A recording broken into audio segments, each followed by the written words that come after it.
रहीम नाज़रीन अस्सलाम वालेकुम, मैं हूं इमरान वसीम। नाज़रीन, प्रोग्राम में जो ख़बरें आपके साथ हम शेयर करने जा रहे हैं, आप देखने वालों की इजाज़त से जो आज पंजाब के शहर काहना में अफसोसनाक वाक़या पेश आया है, जिसमें 14 मासूम नन्हे फूल मुरझा गए हैं, जिस पर हर आँख जो है वो अश्कबार है। इस बड़ी ख़बर की डिटेल से अपने व्लॉग का आगाज़ करेंगे और इसके बाद हमारे प्रोग्राम की जो दीगर अहम ख़बरें हैं, जिनकी हेडलाइन, जिनके टाइटल्स थंबनेल पे आप नाज़रीन ने पढ़े हैं, फिर उन ख़बरों की तफसीलात भी आपकी खिदमत में पेश करेंगे। नाज़रीन, काहना में जो निजी ट्यूशन सेंटर की छत गिरने का जो अफसोसनाक वाक़या पेश आया है, इब्तदाई जो रिपोर्ट सामने आई हैं, उस रिपोर्ट की तफसीलात के मुताबिक एक तो उस ट्यूशन सेंटर की जो छत थी वो खस्ता हाल थी, और दूसरा ये बताया गया है कि उस छत के ऊपर तामीराती काम भी चल रहा था। यानी एक छत मजबूत नहीं थी, दूसरा छत के ऊपर तामीराती काम चल रहा था, मज़दूर थे, बाकी सारा कुछ भी चल रहा था तामीरात के सिलसिले में, कंस्ट्रक्शन के सिलसिले में।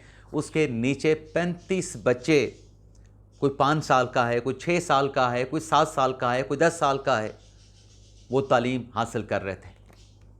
और उस छत पे जो कि खस्ता हाल थी, वज़न ज़्यादा आने पे वो छत गिरती है और 35 बच्चे जो नीचे तालीम हासिल कर रहे होते हैं, उनमें से 14 बच्चे जिन्हें रेस्क्यू ज़राए ने निकाला है मलबे के नीचे, जो कि दब गए थे और मलबे के नीचे आने से जाम बहक हुए हैं। 14 मासूम जो नन्हे फूल थे वो उस मलबे के नीचे जाम बहक हो गए।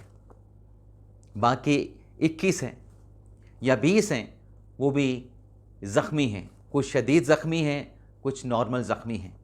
अब यहाँ पे हुकूमत पंजाब ने नोटिस लिया है, मरीम नवाज़ साहिबा ने नोटिस लिया है, वज़ीर आज़म सदर पाकिस्तान ने इस अफसोसनाक वाक़े पे अफसोस का इज़हार किया है। जो मुतासरा ख़ानदान हैं उनके साथ हमदर्दी की है, उनसे अफसोस किया गया है, उनसे ताज़ियत की गई है।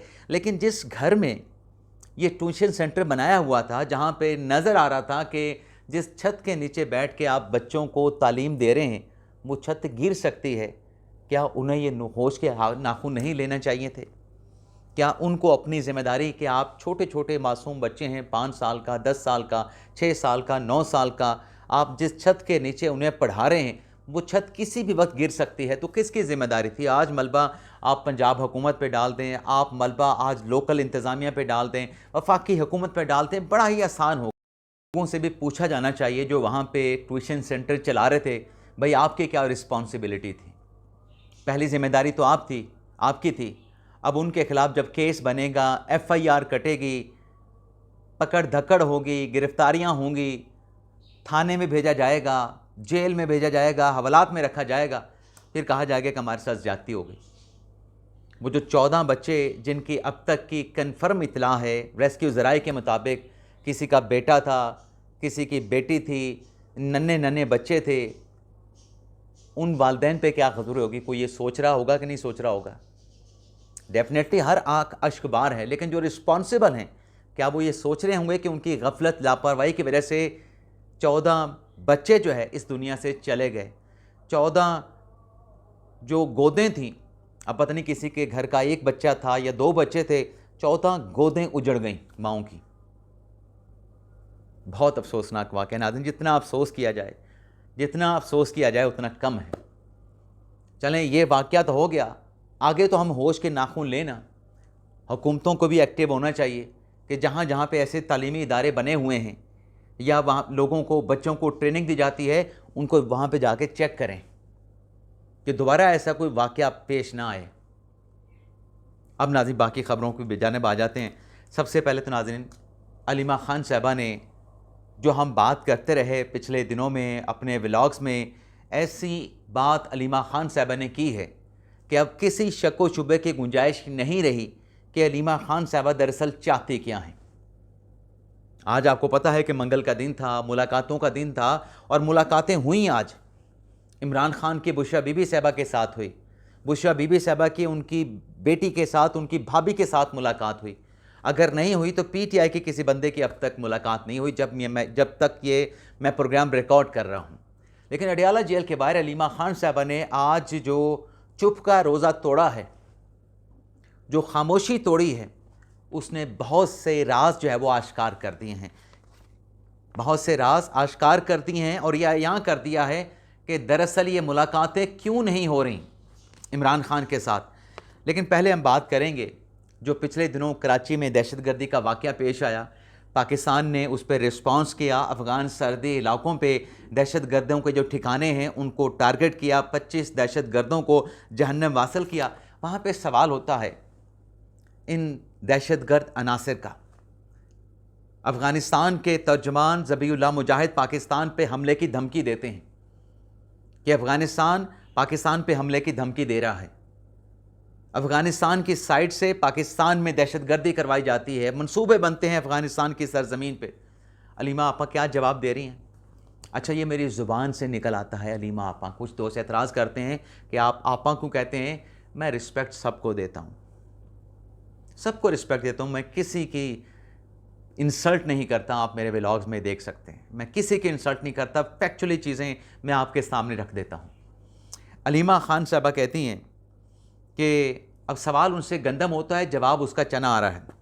अलीमा खान साहबा कहती हैं क्या सारे अफ़गानी दहशतगर्द हैं? क्या मुसलमान भाई दहशतगर्द हो सकते हैं?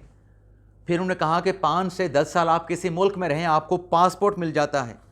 पाकिस्तान में तो अक्सरियत मुहाजिरीन की है, भारत से हिजरत करके आए थे। अब यहाँ पे अलीमा खान साहबा ने तमाम जो हक़ाइक़ थे उनको तरोड़ मरोड़ के रख दिया। पाकिस्तान ने कभी नहीं कहा कि तमाम अफ़गानी दहशतगर्द हैं। पाकिस्तान ने कहा, हमेशा ये बयान दिया गया दफ्तर ख़ारजा की तरफ से कि अफ़गानिस्तान के जो अवाम हैं पाकिस्तान उनकी रिस्पेक्ट करते हैं, पाकिस्तान का उनके साथ बड़ा दिल का रिश्ता है, मोहब्बत का रिश्ता है, एक तारीख़ी ताल्लुकात हैं। लेकिन अफ़गान तालिबान रजीम अपनी सरज़मीन को उन दहशतगर्द अनासर के इस्तेमाल करने से रोके जो पाकिस्तान में दहशतगर्दों की मनसूबाबंदी अफ़गानिस्तान की सरज़मीन पे करते हैं। अब इसमें पाकिस्तान ने अफ़गान अवाम को, अफ़गान भाइयों को कहाँ दहशतगर्द कहा? किसी जगह दहशतगर्द नहीं कहा।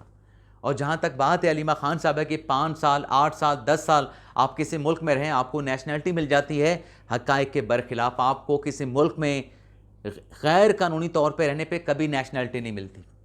आपको अप्लाई करना पड़ता है, असाइलम के लिए अप्लाई करें, आप वर्क परमिट के लिए अप्लाई करें, कोई ना कोई आपको वहाँ पे तहरीरी तौर पे दरख्वास्त देना पड़ती है। अब जिन अफ़गान गैर कानूनी मुकीम नेशनल को पाकिस्तान से डिपोर्ट करने का फ़ैसला किया गया है, वो वीज़े पे आए थे, उनके वीज़े एक्सपायर हो चुके हैं, उन्होंने कोई असाइलम की, कोई नेशनलिटी की दरख्वास्त नहीं दे रखी, तो कैसे पासपोर्ट मिल जाएगा?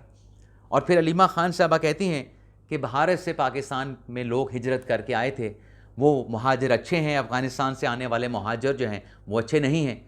यहाँ पर भी हक़ाइक़ को तोड़ा मरोड़ा गया है, तोड़ मरोड़ के पेश किया गया है। 1947 में पार्टीशन हुई थी, लोगों से कहा गया था कि जो पाकिस्तान में जाना चाहते हैं पाकिस्तान का इंतखाब करें, जो भारत में जाना चाहते हैं वो भारत का इंतखाब कर लें। लोगों को मौका दिया गया था। उससे पहले, पार्टीशन से पहले भारत पाकिस्तान एक ही मुल्क थे, और जो अफ़गानिस्तान से हिजरत करके आए थे वो अक़वाम मुत्तहिदा के अम्ब्रेला के नीचे पाकिस्तान में रह रहे हैं, और पाकिस्तान पिछली कई दहाइयों से उनकी मेहमान नवाजी कर रहा है। तो ये कंपैरिजन बनता नहीं। लेकिन जो हम बार बार कहते थे कि नौरीन खानम को मुलाकात की इजाज़त मिलती है, लेकिन अलीमा खान साहबा मुलाकात की इजाज़त नहीं देती, इसकी वजह क्या है? आज उन्होंने सारी कहानी खोल के बयान कर दी है। अलीमा खान साहब ने कहा कि जब 26 नंबर चुंगी पे हम धरना दे के बैठे थे तो मोहसिन नकवी की तरफ से रब्ता किया गया, लेकिन हुकूमत ये कहती है कि हमने रब्ता नहीं किया, मोहसिन नकवी ने रब्ता नहीं किया, रब्ता हमेशा PTI की तरफ से किया गया। चलें, रब्ता किसकी तरफ से भी था, इनकी तरफ से था या मोहसिन नकवी की तरफ से था, लेकिन कहानी एक्चुअल है कि अलीमा खान साहबा कहती हैं कि हमें कहा गया था कि आज आप चले जाएँ, अगले दिन आपकी मुलाकात करा देंगे, लेकिन हमने कहा कि ये झूठा है। फिर हमें कहा गया कि नौरीन खानम तहरीरी दरख्वास्त दें तो हम नौरीन खानम की मुलाकात करवा देंगे, तो हमने तहरीरी दरख्वास्त नहीं दी। तो क्यों आपने तहरीरी दरख्वास्त नहीं दी? इस पे अलीमा खान साहबा ने एक नई कहानी बयान की है कि हमें मुखबरी ने बताया। अब वो मुखबरी कौन है? मुखबरी ने बताया कि अगर आप जाके बैरिस्टर गौहर के साथ कोई बहन इमरान खान के साथ अंदर जाके मुलाकात करके आ जाएगी, तो उसके बाद आप आकर बाहर जो मीडिया पे बहन गुफ्तगू करेगी, उस गुफ्तगू को बहाना बना के इमरान खान को 6 माह के लिए मज़ीद जो है कैद तन्हाई में रख दिया जाएगा। अभी अलीमा खान साहबा कहती हैं कि मुखबरी ने हमें ख़बर दी है। भाई मुखबरी ने अब अगर आपको ये ख़बर दी है, आप कहते हैं कि इमरान खान से बहन मुलाकात करने के लिए जाएगी, बैरिस्टर गौहर साथ जाएगा, और जब बाहर आके वो मीडिया के साथ गुफ्तगू करेंगे खान साहब को कैद तन्हाई में रखा जाएगा, तो इसलिए आप कहते हैं कि मुलाकात इमरान खान के साथ नहीं कर रहे। भाई आप बाहर आके मुलाकात अपना मीडिया के साथ टॉक ना कीजिएगा। अलीमा खान कहते हैं कि इनका प्लान ये है कि हम बाहर आके बात करेंगे और फिर खान साहब को ये 6 महीने के लिए कैद तन्हाई में डाल देंगे। अगर इनका प्लान यही है हुकूमत का, तो फिर आपकी अकल कहाँ पे गई है? आप वापस आके मीडिया के साथ गुफ्तगू ना करें, आप पैगाम ही ना दें, फिर वो कैसे इमरान खान साहब को कैद तन्हाई में डाल देंगे? उनका प्लान तो आप इस तरीके से नाकाम बना सकती हैं। लेकिन आप जिस मुखबरी की बात कर रहे हैं, ये कोई मुखबरी नहीं, आपके अपने अंदाजे हैं, और आपकी बातों से ये अया हुआ है कि आप नहीं चाहते कि कोई शख्स जो है वो बानी तहरीक इंसाफ इमरान खान के साथ जाके मुलाकात करके आए। कोई शख्स भी इमरान खान के साथ मुलाकात का बोझ उठाने के लिए तैयार नहीं। इसके अलावा नाज़रीन कुछ और भी ख़बरें हैं, जिसमें एक ख़बर तो ये है कि इमरान खान साहब और बुशरा बीबी साहबा से मुलाकात का जो मामला था, जो हम डिस्कस भी कर रहे हैं, हाई कोर्ट में आज समाअत हुई है। खादिम हुसैन सोमरू साहब ने समाअत की है, सलमान सफदर साहब पेश हुए हैं, और इस्लामाबाद हाई कोर्ट ने अलीमा खान और मुबशरा बीबी की दरख्वास्त पे समाअत करने के बाद दरख्वास्त के काबिल समाअत होने पे फ़ैसला महफूज कर लिया है। और इस्लामाबाद हाई कोर्ट ने यह करार दिया है कि अगर फ़ैसले में यह कहा गया कि दरख्वास्त काबिल समाअत है, तो इस सूरत में जो फ़रीक़ैन हैं उनको नोटिस जारी करके उनसे जवाब मांगा जाएगा। अब आप देखें ना कि तहरीक इंसाफ ने खलबली क्यों मची है कि बैरिस्टर सैफ की मुलाकात ना हो। बैरिस्टर सैफ की मुलाकात रुकवाने के लिए ये मिनिस्टर के साथ रब्ता कर रहे हैं। ये सोशल मीडिया के ऊपर बहुत सारे लोगों ने लिखा है। उसमें एक तो मुझे नाम याद आता है, शायद अभी मेरे जहन में नहीं आ रहा। उसमें उन्होंने कहा कि ये मिनिस्टर से कह रहे हैं कि मुलाकात ना कराएं बैरिस्टर सैफ की, और फिर इमरान खान के हवाले से क्या कर रहे हैं? अपील जानी है अपील जानी है फेडरल कॉन्स्टिट्यूशनल कोर्ट में। आप अपील फाइल कर रहे हैं सुप्रीम कोर्ट ऑफ पाकिस्तान में। आप क्या इमरान खान को वाकई रिलीफ दिलवाना चाहते हैं, या इमरान खान का मामला आप प्रलोंग करना चाहते हैं? बज़ाहिर तो ऐसा लगता है कि आप प्रलोंग करना चाहते हैं। और फिर इसके साथ साथ आप ये देखें कि जो अलीमा खान साहब ने पिछले दिन काजी फैसल साहब के गुज़िश्ता जो स्टेटमेंट के हवाले से बात की, AI जनरेटेड था वो वीडियो क्लिप, उस पर अलीमा खान साहबा ने बात की, उस पर महमूद खान अचकज़ई ने बात की, उस पर ज़ुबैर उमर साहब ने बात की कि काजी फ़ाइसा ने एतराफ़ कर लिया कि मेरे हाथ में कुछ भी नहीं था। और भाई जिस इंटरव्यू के ऊपर वो आर्टिफिशियल इंटेलिजेंस की जो ऑडियो लगाई गई है काजी फ़ाइसा के ऊपर, वो इंटरव्यू तो काजी फ़ाइसा का उस वक्त का था जब वो चीफ जस्टिस बने ही नहीं थे। वो जज थे और बरतानिया में किसी तकरीब में शिरकत करने के लिए गए थे। अब इस फेक इंटरव्यू पे, फेक बयानात पे जो अलीमा खान ने दिए, जो अपना ज़ुबैर उमर ने दिया, या महमूद खान अचकज़ई साहब ने दिया, क्या इसके ऊपर NCCI की कार्रवाई नहीं होनी चाहिए? आम शख्स को, जैसे वो रज़ी ताहिर है, उसने एक मुलाकात की खबर दी, उसको तो गिरफ़्तार कर लिया गया, लेकिन इनके खिलाफ फिर गिरफ्तारियाँ क्यों नहीं होती? इनकी गिरफ्तारी भी होनी चाहिए, इनको भी पकड़ा जाना चाहिए, इनके साथ भी फिर वही सलूक होना चाहिए। कानून का इतलाक़ तो फिर सब पे होता है और बराबर की सतह पे होता है।